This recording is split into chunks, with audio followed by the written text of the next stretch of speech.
ठीक आहे. तुमच्या सगळ्यांचं मी स्वागत करतो मातोश्री. आपल्याला माहिती आहे की कालपासून दिवाळीचा डबल धमाका हे एका ट्विटवरनं झालेलं आहे. दोन महत्त्वाच्या गोष्टी ज्याला मी साधारणपणे 24 तासाची डेडलाईन दिलेली होती आणि प्रश्न विचारला होता मुंबईच्या प्रशासकांना. पहिलं म्हणजे जे BST आणि BMCला अनेक वर्ष बोनस देण्याची एक प्रथा होती ती कालपर्यंत पूर्ण झाली नव्हती. आपल्याला माहिती आहे सर्वांना की हे बोनस काही दिवसाच्या आधीच दिला जातो, कारण दिवाळी साजरी व्हावी, चांगली साजरी व्हावी, सगळ्यांच्या घरोघरी सुख शांती आनंद यावा ह्याच्यासाठी हा बोनस दिला जातो. पण कालपर्यंत ज्या खोके सरकारने BMC आणि BSCच्या कर्मचाऱ्यांना विसरलेले होते, त्याच खोके सरकारला एका ट्विटनी भाग पाडलं की बरोबर दुपारी लगेच बैठक बोलवायला लागली आणि संध्याकाळपर्यंत तो बोनस जाहीर करायला लागला. ही शिवसेना उद्धव बाळासाहेब ठाकरे या पक्षाची ताकद आहे. आणि साधारणपणे ज्या ज्या कामगारांनी BMCच्या कर्मचाऱ्यांनी मला हा मेसेज पाठवला होता की आदित्यजी अजून हे झालं नाही, हे काम जरा आमच्या वतीने तुम्ही आवाज करा, आवाज उठवा आमचा, त्यांचे मी आभार मानतो आणि त्यांना देखील दिवाळीच्या शुभेच्छा देतो.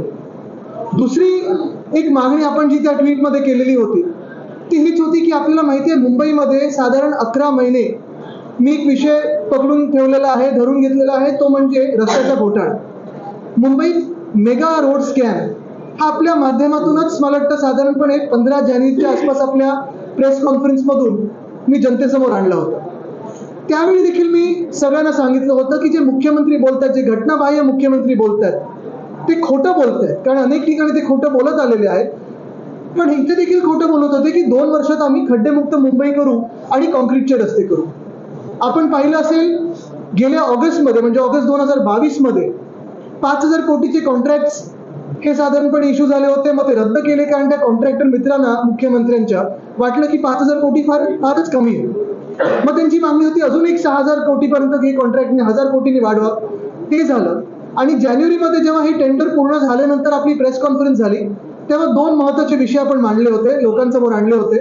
एक म्हणजे ॲडव्हान्स मोबिलायझेशन 625 कोटीचं आणि दुसरं म्हणजे साधारणपणे 400 कोटीचा फायदा जो ह्या कॉन्ट्रॅक्टर मित्रांना मुख्यमंत्र्यांच्या होणार होता.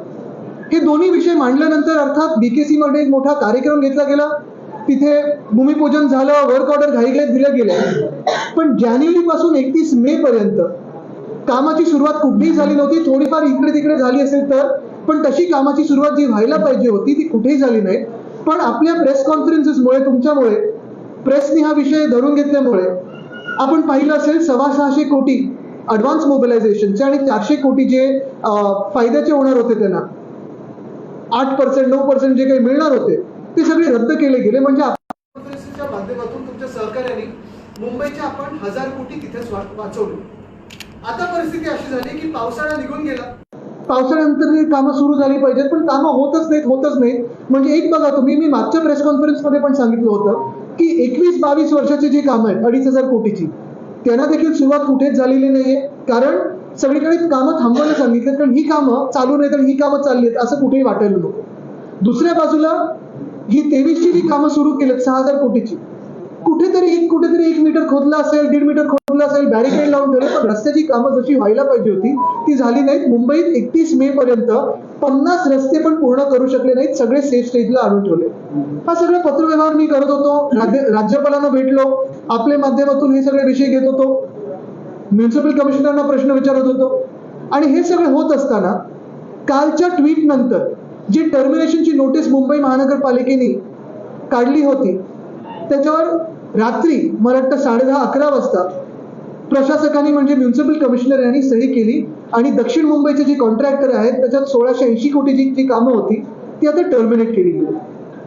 कदाचित साजरा आम्ही पण करू शकलो असतो. बघा विजय झाला आमचा, आम्ही हेच सांगत होतो तुम्हाला, आम्ही पहिलंच सांगितलं होतं, हे करू शकलो असतो सगळं. पण एक जबाबदार मुंबईकर म्हणून आणि मुंबई 25 वर्ष मुंबई महानगरपालिकेतून जवळून बघत असताना, मुंबईची सेवा करत असताना सगळं आम्हाला माहिती आहे की मुंबई कशी चालवायची असते आणि मुंबई कशी चालते. एखादा रस्ता करायचा असतो, त्या रस्त्याच्या खाली 42 की 43 युटिलिटी असतात, 16 एजन्सीचे NOC घ्यायला लागतात, ट्रॅफिक पोलिसांची परवानगी घ्यायला लागते, तरच तुम्ही तो रस्ता करू शकता. आता दक्षिण मुंबईची सगळी जेव्हा मेगा पॅकेट कॅन्सल झाल्यानंतर माझा पुढचा प्रश्न मुंबई म्युन्सिपल कमिशनरना हाच आहे की हे तर तुम्हाला आम्ही 1 वर्षापूर्वी सांगत होतो की हे जे तुम्ही सांगताय हे शक्य नाहीये. तुम्ही तुम्ही म्युन्सिपल कमिशनर म्हणून प्रशासक म्हणून जरी बसला असाल तरी मुंबई जाणून घेणं गरजेचं आहे. नुसतं घोटाळे मुख्यमंत्री करू इच्छितात म्हणून तुम्ही त्याला मदत करणं हे काही योग्य नाही. आता पुढची जी कामं असतील दक्षिण मुंबईतली ती कधीपासून सुरू होतील? एक तर टेंडर रद्द झाले मोठं, कारण कामच होत नव्हतं. तुम्हाला पहिल्यापासून सांगत होतो की हे 5 जे कॉन्ट्रॅक्टर झाले ते सगळे बोगस आहेत, त्यांच्यावर प्रश्न विचारणारच होतो आम्ही. पण आता दक्षिण मुंबईतली कामं रद्द झाल्यानंतर किती दिवसात पुढचं टेंडर येणार? तुम्ही मोठ्या कॉन्ट्रॅक्टरकडे जाणार की जुने कॉन्ट्रॅक्टर त्यांच्याकडे जाणार? कामं न होण्याची जबाबदारी कोणाची? अधिकाऱ्यांची असणार की कॉन्ट्रॅक्टर्सची असणार? खरं तर दोघांची असायला पाहिजे. आणि मग हे टेंडर कधी निघणार? कारण आता बघा, नोव्हेंबर तर पूर्ण अर्धा तर निघून गेला. आता साधारणपणे मुंबईत काम करण्याचा सीझन जो असतो, फेअर सीझन, तो 1 ऑक्टोबर ते 31 मे असतो. ऑक्टोबर निघून गेलाय, नोव्हेंबर अर्धा निघून गेलाय, टेंडर येईपर्यंत डिसेंबर निघून जाईल. आणि मग कामं सुरू तरी कधी होणार की पुढच्या पण पावसाळ्यामध्ये ज्या रस्त्यांवर ह्या वर्षी खड्डे पडलेले तिथे परत खड्डे पडणार? वर्षानुवर्ष जी मुंबईची रस्त्याची कामं असतात टप्प्याटप्प्याने होतात, कारण वेगळ्या वेगळ्या प्लॅनिंग एजन्सी आहेत. बीएमसी आहे, एमएमआरडी आहे, SRA आहे, म्हाडा आहे, BPT आहे, रेल्वेज आहे, सगळ्या यांच्या सोबतची कामं करायची. तसं ह्यावेळी न करता काहीतरी उगाच आज कुछ तुफानी करते आहे म्हणून धडाकेबाज कामं सुरू केली, पण कामं कुठेही सुरू झालेली नाही. आजचं जसं हे टर्मिनेशन झालेलं आहे तसं मी जानेवारी पासून सांगत आलेलो आहे की सगळेचे सगळे कॉन्ट्रॅक्टर्स किंवा जी कामं आहेत ते बोगस आहेत. कॉन्ट्रॅक्टरचं मी एक सुद्धा नाव घेतलं नाही अजूनही, कारण मला कॉन्ट्रॅक्टरशी वाद करायचा नाही, मी कधी करत नाही. कामं करणारे कॉन्ट्रॅक्टरच असतात. पण जी पद्धत वापरली गेली, माझा आक्षेप त्याच्यावर आहे. कॉन्ट्रॅक्टर्सवर तर आहेच आणि अधिकाऱ्यांवर पण आहे. कारण आता तुम्ही बघा, जी शहरातली कामं तर रद्द झाली, पण ईस्टर्न सबअर्बमधली जी कामं आहेत 918 की 920 कोटीची काहीतरी कामं आहेत, ते कॉन्ट्रॅक्टर कोण आहेत बघा. ते कॉन्ट्रॅक्टर मुख्यमंत्र्यांच्या कोणाच्या जवळ आहेत बघा. आणि त्याच कॉन्ट्रॅक्टरचा जो चिपळूण मधला ब्रिज पडलेला आहे ते एकच आहे. पण चौकशी काही झाली आहे का की तो ब्रिज जसा पडला तसा उद्या इकडचे मुंबईतले रस्ते कुठेतरी खड्डे किंवा असे एकदम काहीतरी त्याच्यात फूट पडेल आणि तुम्ही असंच पैसे काढले म्हणून दिवाळी साजरी करत होती? मुख्य गोष्ट हीच आहे की आपण पाहत असाल, जे मी काल सांगितलं की बोनस काल शिवसेना उद्धव बाळासाहेब ठाकरेच्या पक्षाच्या भूमिकेमुळे आणि जे आम्ही खोके सरकारचं डोळे उडून दिले त्याच्यामुळे काल BST आणि BMCच्या कर्मचाऱ्यांना मिळालं. पण अजूनही मला वाटतं महत्वाचा प्रश्न हा आहे की आज ते खात्यात जे पैसे आहेत ते जाणार की नाही. कारण अनेक आश्वासनं या घटनाबाह्य मुख्यमंत्र्यांनी महाराष्ट्राला दिले, अगदी दहीहंडीच्या मंडळांपासून सगळीकडे. एक सुद्धा आश्वासन पूर्ण कुठे झालेलं नाही. तसंच रस्त्याच्या कॉन्ट्रॅक्टर बद्दल पुढचा मार्ग काय? रस्त्याची कामं कधी सुरू होणार दक्षिण मुंबईतली? मला वाटतं परवा आपली प्रेस कॉन्फरन्स झाल्यानंतर रात्री BMCने काहीतरी उत्तर दिलं होतं की इथे आम्ही अमुक कामं सुरू केले, तिथे तमुक कामं सुरू केले. आज मी मागणी करतोय की मुंबईतला एक जबाबदार आमदार म्हणून आधी जसं मी फिरायचो मुंबईच्या महापौरांना घेऊन आणि सगळे अधिकाऱ्यांना घेऊन आपण पण सोबत असायचं, तशी माझी तयारी आज माझी मागणी आहे. ज्या ज्या रस्त्यांवर ह्या जानेवारीच्या टेंडरमध्ये कामं सुरू झाली असतील, मुंबई महानगरपालिकेच्या प्रशासकांनी मला न्यावं आणि तिथे आपण सगळे प्रेस समोर जाऊन पाहणी करू की किती कामं सुरू झाली, कुठे कामं सुरू झाली. कारण आमचं सरकार तर येतच आहे, तुम्हाला माहिती आहे. सगळीकडे वातावरण आहे की महाविकास आघाडीचं सरकार येणार आणि आमचं सरकार आल्यानंतर ह्या घोटाळ्यामध्ये आम्ही सखोल चौकशी करणार म्हणजे करणार. आणि जे अधिकारी आणि जे कॉन्ट्रॅक्टर ज्यांनी ज्यांनी चुकीचं काम केलं असेल त्यांना जेलमध्ये टाकल्याशिवाय राहणार नाही. कारण मुंबई लुटू देणार नाही, महाराष्ट्र लुटू देणार नाही. आणि आपण हेच पहा, प्रत्येक ठिकाणी आता स्ट्रीट फर्निचरचा जो पण घोटाळा आहे त्याच्यात मी पुन्हा एकदा बोलणारच आहे आपल्या माध्यमातून. पण तिथे देखील आता थोडा प्रयत्न असा सुरू झालाय की शेड्यूलवरचे आयटम्स घ्यायचे, नॉन शेड्यूल आयटम्स बाजूला करायचे आणि 22 कोटीचं कॉन्ट्रॅक्टरला पेमेंट झालेलं असं मला कळण्यात आलंय स्टॉकवर देऊन. ह्या धक्कादायक गोष्टी आहेत. खरं तर ह्या गोष्टी आपल्या देशात झाल्याच नाही पाहिजेत. पण हा सरळ सरळ भ्रष्टाचार आहे. जसं मी सतत सांगत आलोय, कर्नाटकामध्ये जनतेने उत्तर दिलं एका भ्रष्ट सरकारला, मध्य प्रदेश मधलं भ्रष्ट सरकार आता तिकडची जनता घालवेल, तसं महाराष्ट्रातलं पण भाजप प्रणित जे सरकार आहे, घटनाबाह्य खोके सरकार, ती जनता घालवल्याशिवाय राहणार नाही. आज पहा ना तुम्ही, जिथे जिथे आम्ही स्कॅमचे जे काही विषय घेतले, कुठे ना कुठेतरी भाजपचं कोणतरी एखादा नगरसेवक, माजी नगरसेवक, आमदार पत्र देतात आणि सांगतात बघा आम्ही केलं. ठीक आहे, तुम्ही करा, पण हिंमत असेल तर या सरकारचा पाठिंबा काढा. म्हणजे एका बाजूला जे करायचं ते करायचं, खोके सरकार चालवायचं, पूर्णपणे पाठिंबा द्यायचा, महाराष्ट्र लुटायचा, महाराष्ट्राला संपवण्याचा प्रयत्न करायचा आणि दुसऱ्या बाजूला श्रेयवादात पडायचं. मला वाटतं त्याच्यात मी काही जास्ती जाणार नाही. पण आमचं काम हे लोकांसमोर आहे आणि पुढचे पण जे 4 कॉन्ट्रॅक्टर्स आहेत, कारण ह्या कॉन्ट्रॅक्टरचं दक्षिण मुंबईचं जे कॉन्ट्रॅक्टर होते, ब्लॅकलिस्टिंग होणार की नाही, पेनल्टी भरणार की नाही. बरं, असं मला कुठेतरी सांगितलं गेलंय की पेनल्टी पण जी घेणार आहेत या कॉन्ट्रॅक्टर्स कडून ती BMCचं पेमेंट झाल्यानंतर त्याच्यातून पेनल्टी कापणार आहे. मला की कोणाला दंड तुम्ही मारताय? आमच्या जनतेच्याच खिशावर पैसे दंड मारताय तुम्ही. खरं पेनल्टी ही कॉन्ट्रॅक्टरच्या खिशातून आली पाहिजे. ह्याच्यावर म्युन्सिपल कमिशनर बोलणार आहेत की नाही हा एक मोठा प्रश्न पडतो. बरं, हा जसा एक मोठा प्रश्न आपल्या डोळ्यासमोर आहे मुंबईकरांचा, जो रस्ते असतील त्याचा, तसा दुसरा मोठा प्रश्न, आणि आपण पण, मला वाटतं काही लोकांना सर्दी झाली, इथून मला काही आवाज येतात, काही लोकांना खोकला झालाय. हा मोठा प्रश्न झालाय, गंभीर प्रश्न झालाय. मुंबईत प्रत्येक व्यक्तीला ॲलर्जी, सर्दी, खोकल्याचा त्रास होतोय. कुठच्या ना कुठच्या तरी व्यक्तीला या धुळीचा त्रास झालेला आहे. प्रदूषणावर सतत आम्ही काम करत आलो. महाविकास आघाडी सरकार असताना आपल्याला आठवत असेल, आरेचं आम्ही 808 एकरचं जंगल केलं मुंबईने ठाण्याच्या मध्ये जो ठाणे क्रिकेट तिथे रामसर साईट केलं. अनेक गोष्टी आपण एफॉरेस्टेशन करत होतो, अर्बन फॉरेस्ट करत होतो, ईव्ही पॉलिसी आणली. ह्या सगळ्या गोष्टी आता हे सरकार, खोके सरकार आल्यानंतर बंद झालेलं आहे. आणि पर्यावरण मंत्री देखील महाराष्ट्राला नाही आहेत. ही गंभीर बाब आहे. आज पहा तुम्ही, आपल्यातून कितीतरी लोक ट्विट करतात, रिपोर्ट्स लिहितात, बातम्या करतात, पण पर्यावरण खात्यातून किंवा पर्यावरण मंत्री म्हणून कोणी आपल्याला या खोके सरकारमधून उत्तर दिलंय का? आज जशी हालत मुंबईची झालेली आहे, सगळीकडे आपण बघताय धुकं धुकं धुकं, स्मॉग सगळीकडे दिसत आहे. आणि मग म्युन्सिपल कमिशनर असेल, कोणी असतील, कुठची कारणं देत असतात की आता कचऱ्यामुळे झालं, कचरा कोण जाळतंय, अमुक जाळतंय, तसं जातंय. ही सगळी कारणं खोटी आहेत. ह्याच्यात आम्ही देखील काम केलेलं आहे. मुंबई क्लायमेट ऍक्शन प्लॅन बनवलेला आहे. त्या मुंबई क्लायमेट ऍक्शन प्लॅन प्रमाणे आम्ही काम देखील करत होतो. एक स्पष्ट कारण ह्याच्यात एवढंच आहे की जे कन्स्ट्रक्शन सुरू आहे बिल्डर्स आणि कॉन्ट्रॅक्टर्सचं, त्या बिल्डिंग आणि कॉन्ट्रॅक्टिंग साईट मधून ही सगळी धूळ येत आहे. ही सगळी धूळ मुंबईकरांना त्रास देत आहे. आणि याचं कारण एवढंच आहे, आधी पण सरकार होती, आधी पण मुंबई महानगरपालिका होती, आम्ही 25 वर्ष बघितलेलं आहे. कामं एवढीच चालायची, सगळीकडे रस्त्याची असतील, अनेक वेगळी कामं चालायची, पण प्रदूषण एवढं वाईट नव्हतं. त्याचं कारण एकच आहे की जे नियोजन व्हायला पाहिजे ते नियोजन आज मुंबईमध्ये होत नाही आणि अनेक शहरांमध्ये होत नाही. कदाचित नगरविकास मंत्र्यांना त्यांचं खातं चालवायचं कसं हे माहिती नसेल, पण मूळ गोष्ट हीच आहे की आज मुंबईमध्ये तुम्ही पहा, जिथे जिथे कामं सुरू आहेत, मला एक सुद्धा बिल्डिंग साईट दाखवा जिथे ते हिरवे पडदे लावलेले आहेत, स्प्रिंकलर लावलेले आहेत, अजून काही जे नियोजन म्हणून सांगितलेले. मार्च मध्ये पण ह्याच प्रशासकांनी अशीच गाईडलाईन काढली होती. काही झालं त्या गाईडलाईनचं? कुठे दिसली तुम्हाला गाईडलाईन? कुठेही नाही दिसली. आणि परत मग धुकं आलं, फॉग आला, स्मॉग आला, स्मॉग आला की परत तीच गाईडलाईन काढतात, बैठक दाखवतात आणि मग काही ना काहीतरी चालतं. पण ज्या मुंबईमध्ये पालकमंत्रीच एक बिल्डर आहे, त्यांच्याकडून काय अपेक्षा ठेवायची आम्ही तरी? हा मोठा प्रश्न झालेला. मग आज मला वाटतं मेट्रोचं काम थांबवलं, उद्या कुठच्या तरी फ्लायरचं काम थांबवतील. पण ही जनतेची कामं थांबवण्यापेक्षा मी या खोके सरकारला आग्रह करेन की थोडी तरी हिंमत दाखवा आणि जे बिल्डर आणि कॉन्ट्रॅक्टर तुमचं सरकार चालवत आहेत ना, त्यांची कामं थांबवण्याचा प्रयत्न करा. आज बीकेसी मध्ये बघा, जेवढं बांधकाम चालू आहे, कुठेही तुम्हाला हिरवा पडदा दिसलाय का आजूबाजूला येता जाताना? कुठे स्प्रिंकलर दिसलेत? पण प्रत्येक वेळी कुठचाही प्रॉब्लेम आला, कुठचाही विषय आला की मुख्यमंत्र्यांचा एक स्टँडर्ड रिस्पॉन्स असतो, कॉन्ट्रॅक्टर ड्रिव्हन रिस्पॉन्स. आता पण त्यांनी काय आयडिया काढलेली आहे?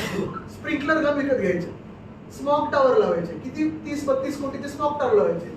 हा ते काय, आज ते ऐकलं 1000 टँकर विकत घ्यायचे आणि रस्ते धुवायचे. ह्या कारणामुळे मुळात कुठेही प्रदूषण होत नाही. प्रदूषण हे तुमच्या बिल्डर्सच्या साईट्सवर येते. हिंमत दाखवा आणि ते काम रोखून दाखवा पुढचे 15 दिवस. जोपर्यंत ते जे काही तुम्ही गाईडलाईन दिलेल्या आहेत ते पाळत नाही, तोपर्यंत काम रोखून दाखवा. कारण मुळात आपण 1000 टँकर विकत घ्यायचं म्हणजे कॉन्ट्रॅक्टर आला, रेंटवर घ्यायचं म्हणजेही कॉन्ट्रॅक्टर आला, स्प्रिंकलर गन घ्यायची म्हणजे कॉन्ट्रॅक्टर आला, तुमचं ते आता काय सांगितलं त्यांनी, स्मॉग टावर घ्यायचे म्हणजे कॉन्ट्रॅक्टर आले. हे सगळं झाल्यानंतर कॉन्ट्रॅक्टरचं परत बोनस. पण मुंबईकर करणार काय ह्याच्यावर प्रश्न.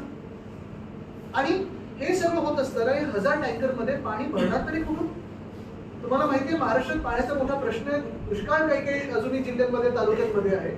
आणि हे सगळं होत असताना, एल निनो आपल्या राज्यातून गेले असताना मुंबईकरांवरच सतत ही क्रांती तलवार का, की पाणी पण तुमचंच, कॉन्ट्रॅक्टरसाठी पैसे पण तुमचेच आणि तुमच्याच नाका आणि घशात आम्ही प्रदूषण टाकू. हे सतत मुंबईकरांना खच्चीकरण का चाललंय? हाच माझा त्यांच्याकडे प्रश्न आहे. ब्रीफ कर दीजिए, आपने 11 महीनों तक रोड कॉन्ट्रैक्ट का विषय लिया था, आखिरकार नियम से कोई कॉन्ट्रैक्ट टर्मिनेट करना पड़ा? बिल्कुल।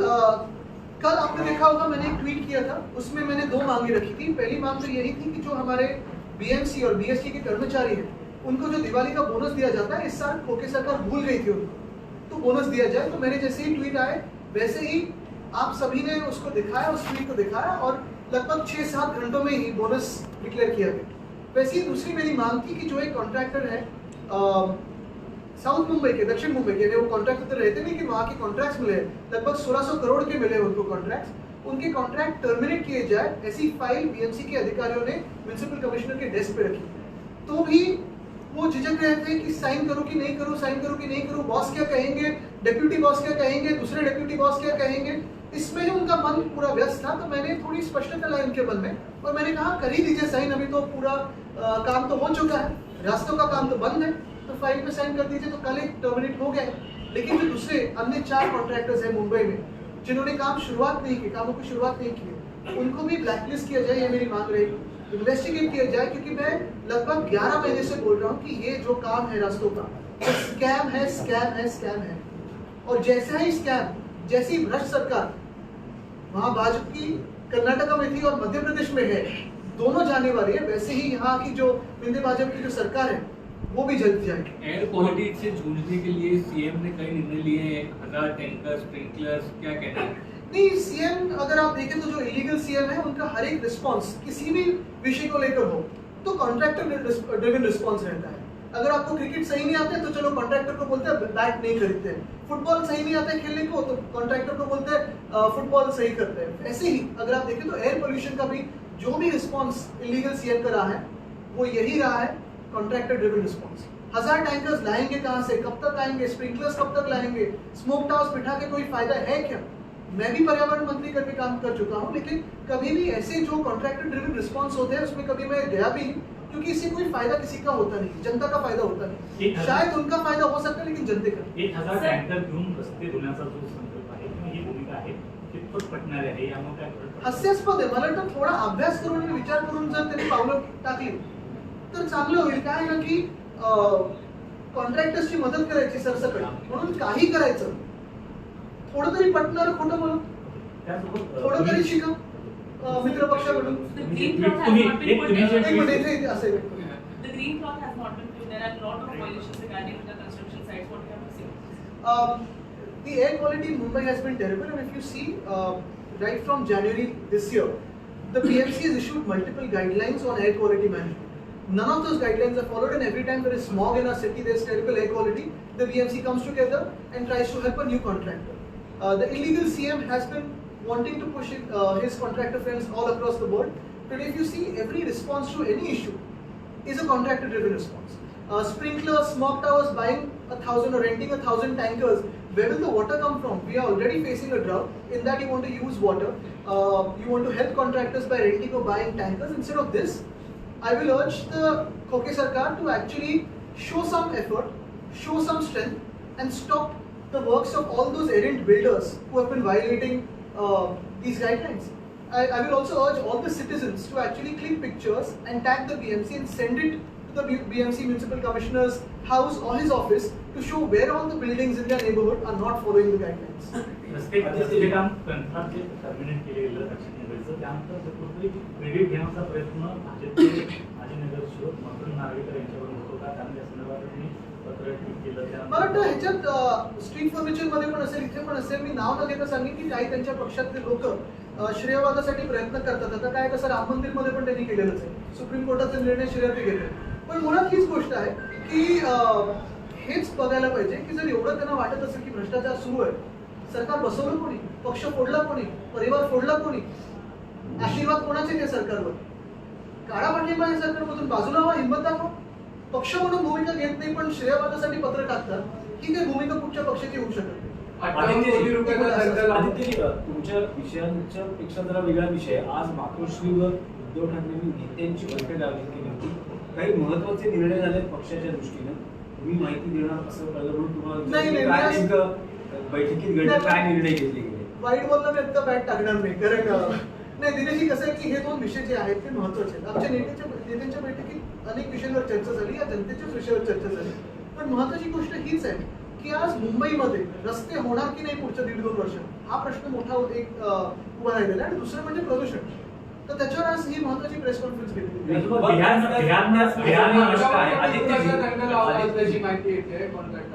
दंड लावलेला आहे बरोबर आहे, पण हे साधारणपणे मला मे पासून ऐकू येते ते दंड वाढत चाललेला आहे, पण दंड भरणार कोण? म्हणजे आता तरी कंडिशन अशी मला माझ्या कानावर आलं की जे पेमेंट बीएमसी ह्या कॉन्ट्रॅक्टरनं करेल त्याच्यातून हा दंड कापला जाईल. खरं तर हा दंड त्यांच्या बँकेच्या अकाउंटमधून घेतला पाहिजे, ब्लॅकलिस्ट केलं पाहिजे, FIR टाकली पाहिजे, चौकशी झाली पाहिजे. कमीत कमी दंड त्यांच्याकडून तरी घ्या पैसे काढण्यापेक्षा. म्हणजे दंड लावता आणि दंडवड घालता हे कुठचं. तुम्ही वारंवार उल्लेख करतात की बोगस टेंडरिंग. बोगस टेंडरिंग म्हणजे नेमकं काय होतं? बोगस टेंडरिंग म्हणजे आपल्याला आठवत असेल त्यावेळी मी ब्लॉग पण लिहिला होता. 5 कॉन्ट्रॅक्टर्स मोठे आणले आणि 5 कॉन्ट्रॅक्टर्सना 5 पॅकेट्स दिले मुंबईचे. त्याच्यात बरोबर प्रत्येक कॉन्ट्रॅक्टर जो जिंकलाय कॉन्ट्रॅक्टला 7 ते 9% मध्ये जिंकायला दिलेला आहे, जो हरला त्याला 9 ते 13% मध्ये दिलेला आहे आणि प्लस त्याला 18% वेगळा जीएसटी आणि 8% वेगळा बेनिफिट दिलेला आहे. हे लोकांसमोर हे ओपन शट केस आहे करप्शनची. ही करप्शनची ओपन शट केस आहे. पण हे असं कुणी पत्र टाकण्यापेक्षा चॅलेंज देतो सरकारमधला पाठिंबा काढा.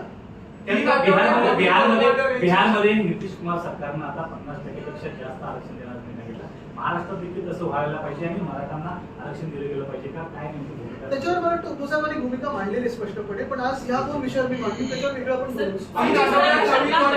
मान्य दिया था सेक्स एजुकेशन के बारे में बोलते हो, कैसे देखते हैं इस चीज को? मुझे तो उन्होंने तो वापस लिया, उन्होंने माफी भी मांगी है, लेकिन जो आज महाराष्ट्र की कैबिनेट में गद्दार मंत्री बैठे हैं जो महिलाओं का अपमान करते हैं, महिलाओं को गाली देते हैं, तो आज भी मंत्री करके बैठे हुए हैं. तो भाजपा को क्या न्याय बनता है कि उस पर बात करें? तो यही बात है, किसी भी महिला पे कोई भी कुछ शब्द बोले तो वो उसकी निंदा होनी चाहिए. लेकिन हमारे महाराष्ट्र की कैबिनेट में ऐसे भी लोग हैं जिन्होंने गाली गलौज की है, टीवी पे की है, गालियां दी है, आज मंत्री बन के घूम रहे हैं. ऐसे भी लोग हैं सिद्धिविनायक के न्यास पे अध्यक्ष बने हैं जिन्होंने गणपति बापा के ही प्रोसेशन पे बंदूक रोकी है, पुलिस स्टेशन में जाके फायरिंग की है, लेकिन उनको भी न्यास के अध्यक्ष बनाया है. तो सवाल यही उठता है कि महाराष्ट्र में जो भाविक है वो कितने सुरक्षित रहेंगे अगर ऐसे न्यास के अध्यक्ष ये बनने लगे. शिवाजी पार्कचं सुशोभीकरण पुन्हा करण्यात येणार आहे. तुम्ही जेव्हा आमदार होता त्यावेळेस देखील तिथे माती टाकण्यात आली होती, त्याच मातीचा त्रास होतोय असं तिथे खासदार देखील म्हणले, म्हणून आता पुन्हा एकदा सुशोभीकरण. मला वाटतं बघा, प्लीज परत सांगेन, याच्यात कॉन्ट्रॅक्टर ड्रिव्हन रिस्पॉन्स सगळीकडून येत आहे. मूळ गोष्ट हीच आहे की तेव्हा रेन वॉटर हार्वेस्टिंग असेल, स्प्रिंकलर असतील आणि जे काही सुशोभीकरण असेल छत्रपती शिवाजी महाराज पार्कचं करण्यात जे आलेलं होतं त्याच्यात सरकार पडल्यानंतर किंवा सरकार पाडलं गेल्यानंतर पुढे स्प्रिंकलर चालवले का, रेन वॉटर हार्वेस्टिंग सिस्टम चालवली का? कुठेच नाही. मग ते बंद पाडायचे आणि मग परत नवीन काहीतरी करायचं, हा आजचा सगळ्यांचा प्लॅन असतो.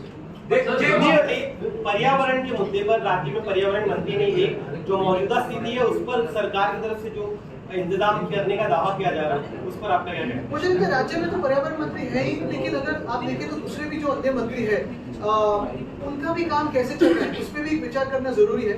उद्योग मंत्री है लेकिन उद्योग आ रहे नहीं है, FDI आई नहीं, नई FDI का 1 रुपया नहीं आया.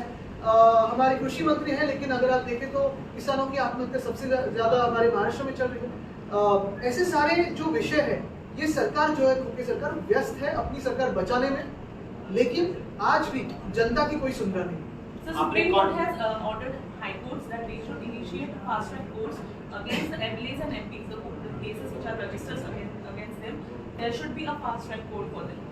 I would have to read into this, but we are hoping for a fast track decision from the tribunal in Maharashtra on our case as well. प्रदूषण नियंत्रणावर जे स्मोक टॉवर्स मुंबईमध्ये बसवण्यात येणार आहेत ते दिल्लीमध्ये टेस्ट केले गेले आणि ते तिथे फेल झाले. तर ते मुंबईमध्ये आल्यानंतर काय त्याचा परिणाम होईल तरी सुद्धा मला वाटतं कॉन्ट्रॅक्टर्सची मजा चालली. आपण बघतोय कॉन्ट्रॅक्टर्सचं जे काही धमाल चालली आहे राज्यामध्ये, बिल्डर कॉन्ट्रॅक्टर आल्यानंतर सगळे सरकार बसल्यानंतर हे स्मॉक टावर्स, मी पर्यावरण मंत्री असताना माझ्यासमोर देखील हा विषय आलेला होता आणि मी त्यावेळी देखील हेच सांगितलं होतं की कुठेही स्मॉक टावर्स लावून काही फायदा कोणाला होणार नाही. कदाचित कॉन्ट्रॅक्टर्स न होईल, जे मंत्री आता लावायला यांना भाग पडत असेल त्यांना होईल, पण स्मॉक टावर्स लावून जनतेला काही फायदा होत नाही. आणि स्मॉक कुठे असं पकडला जात नाही, जी सोर्स आहे त्याला टार्गेट करा. आणि टार्गेटमध्ये नुसतं धरपकड नाही तर काहीतरी त्याला एक नीट नियोजनबद्ध कार्यक्रम चालवला पाहिजे. जसं मी सांगितलं की जे बिल्डर्स असतील ज्यांचे साईट्स चालू आहेत जिथे धूळ अजून तुम्हाला दिसते किंवा जे कोणी पाळत नसतील जे काही तुम्ही गाईडलाईन्स दिले त्याच्यावर कारवाई करा, त्यांना भाग पाडा ते लावायला. कायदा व्यवस्था आणि पोलीस प्रशासनावरती आणखी प्रश्नचिन्ह होत आहे. जसं ललित पाटीलला रुग्णालयामध्ये सेवा पुरवली पोलिसांकडून, तसंच आणखी एक व्हिडिओ व्हायरल होता ज्यामध्ये पोलीस पैसे घेऊन काही वस्तू त्या कैद्यांना पुरवतात असा एक व्हिडिओ व्हायरल झाला. सुषमा ज्या राज्यामध्ये सिद्धिविनायक मंदिराच्या न्यासावर किंवा ट्रस्टवर अध्यक्ष म्हणून एका अशा व्यक्तीला बसवतील जिथे त्यांनी बंदूक गणपती बाप्पाच्याच मिरवणुकीत रोखली भाविकांवर, मुंबईकरांवर, दादरकरांवर, पोलीस स्टेशनमध्ये जाऊन फायरिंग केलं, त्यांच्यावर आर्म्स ॲक्टची केस झाली, ती गोळी आली हे पण पोलिसांनी सांगितलं, नुसतं गृहमंत्र्यांनी काय सांगितली तीच फायर केली की नाही हे माहिती नाही. आता एवढं जर पोलिसांचे तुम्ही हात बांधून ठेवत असाल आणि त्यांना अध्यक्ष करत असाल तर अशा राज्यामध्ये न्याय तरी काय अपेक्षित करायचं आपण? तर पोलिसांचे हात बांधलेले आहेत आणि पोलिसांच्या मागे किंवा पोलिसांना कोण चालवत आहे? तसंच मी त्यावेळी पण बोललो ना, जालनामध्ये लाठीचार्ज करायला कोणी लावला? जनरल डायर कोण आहे? तसंच दुसरे जनरल डायर तुम्ही आता त्या सिद्धिविनायक टेम्पल ट्रस्टवर बसवले. तुम्ही बघा, विचार करा, मुंबई सारख्या शहरामध्ये, दादर सारख्या मतदारसंघामध्ये गणपती बाप्पाच्या मिरवणुकीत जी व्यक्ती, जी जबाबदार व्यक्ती, जे आमदार आहेत, गद्दार जरी असले तरी आमदार आहेत, त्यांनी बंदूक धरली हे टीव्हीवर दिसले, तुम्ही सगळ्यांनी दाखवलंय. अशा व्यक्तीला तुम्ही अध्यक्षाचे देशाचे अध्यक्ष करू शकता? मग काय अपेक्षा करायची? आरक्षण एक